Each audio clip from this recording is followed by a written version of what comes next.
Yesaya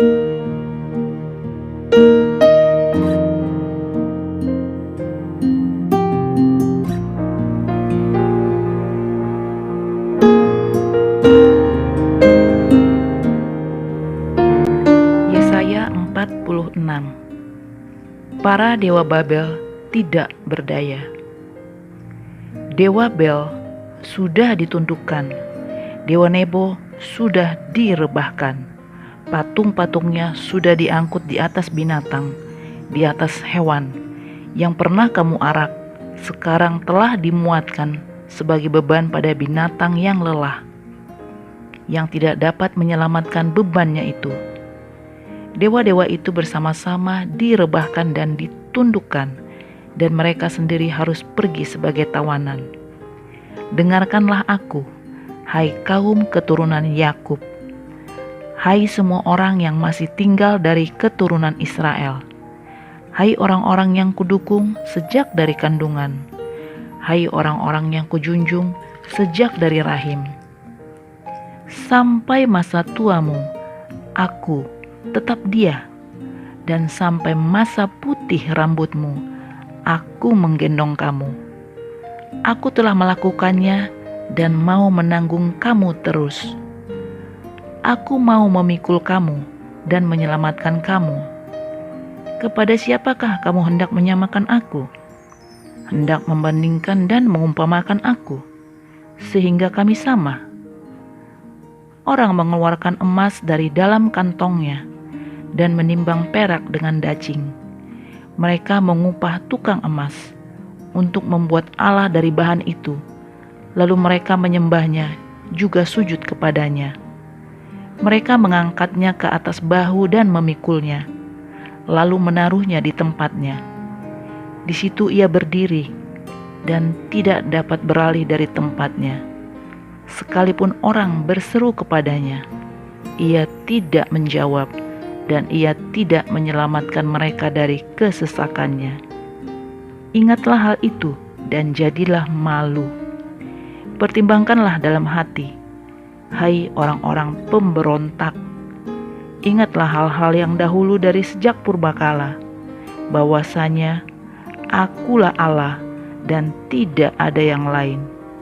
Akulah Allah dan tidak ada yang seperti aku, yang memberitahukan dari mulanya hal yang kemudian, dan dari zaman purbakala apa yang belum terlaksana, yang berkata, keputusanku akan sampai dan segala kehendakku akan kulaksanakan, yang memanggil burung buas dari timur, dan orang yang melaksanakan putusanku dari negeri yang jauh. Aku telah mengatakannya, maka aku hendak melangsungkannya. Aku telah merencanakannya, maka aku hendak melaksanakannya. Dengarkanlah aku, hai orang-orang yang congkak, orang-orang yang jauh dari kebenaran. Keselamatan yang daripadaku tidak jauh lagi, sebab aku telah mendekatkannya, dan kelepasan yang kuberikan tidak bertangguh lagi. Aku akan memberikan kelepasan di Sion, dan keagunganku kepada Israel. Yesaya 47. Keruntuhan Babel.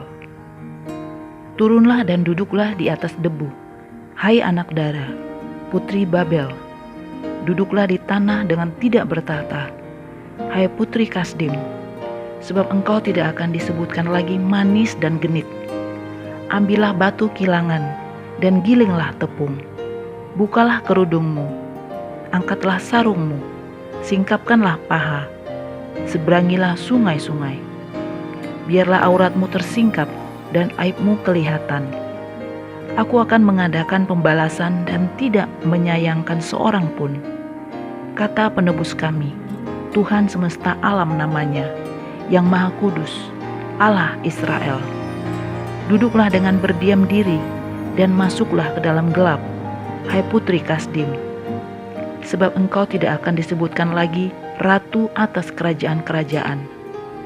Aku tadinya murka terhadap umatku, menajiskan milik pusakaku, dan menyerahkannya ke dalam tanganmu, dan engkau tidak menaruh belas kasihan kepada mereka, bahkan sangat memberatkan kukmu kepada orang yang tua.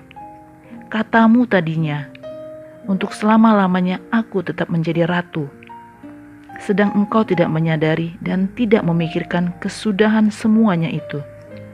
Oleh sebab itu, dengarlah ini, hai orang yang hidup bermanja-manja, yang duduk-duduk dengan tenang, yang berkata dalam hatimu, tiada yang lain di sampingku. Aku tidak akan jadi janda dan tidak akan menjadi punah. Kedua hal itu akan menimpa engkau dalam sekejap mata, pada satu hari juga.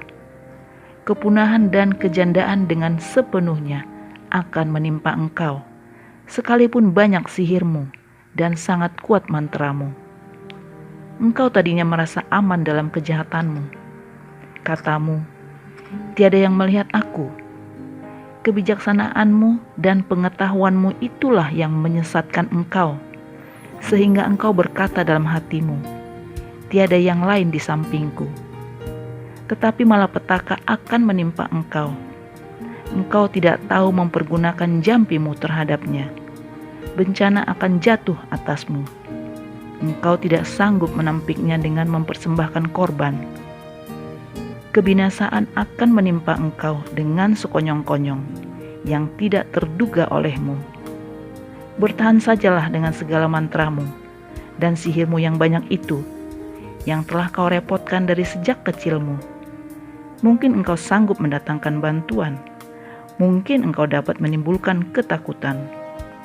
Engkau telah payah karena banyaknya nasihat. Biarlah tampil dan menyelamatkan engkau orang-orang yang meneliti segala penjuru langit, yang menilik bintang-bintang, dan yang pada setiap bulan baru memberitahukan apa yang akan terjadi atasmu. Sesungguhnya mereka sebagai jerami yang dibakar api. Mereka tidak dapat melepaskan nyawanya dari kuasa nyala api. Api itu bukan bara api untuk memanaskan diri, bukan api untuk berdiam. Demikianlah faedahnya bagimu dari tukang-tukang jampi itu, yang telah kau repotkan dari sejak kecilmu. Masing-masing mereka terhuyung-huyung ke segala jurusan. Tidak ada yang dapat menyelamatkan engkau.